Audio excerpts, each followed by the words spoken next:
Cut the music, please, now! Cut the music! People always tend to ask the same questions when confronted with a group. They ask who writes all the lyrics, and which one's the goofy Beatle? Yeah, who's Ringo? Collaborative work in music is very easy to understand. That's why a lot of people go to the band. You can hear the bass playing, you can hear a drum, blah, blah, blah.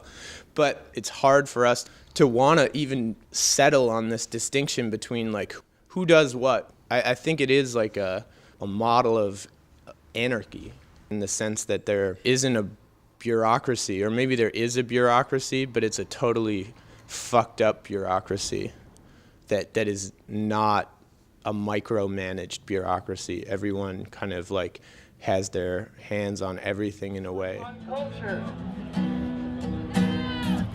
The art world, infested by capitalism, promotes individualism. But culture is not made by an individual. Culture exists in the collective. The individual is nothing without the collective.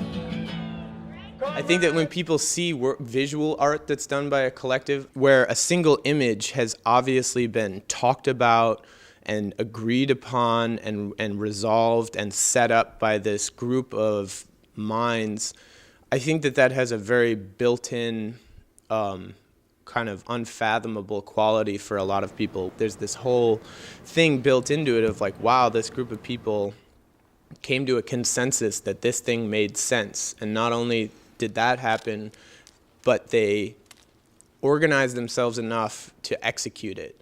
It's art by committee, but the committee is supposed to be, by virtue of not wanting to get stuck in anything, the committee is fluid.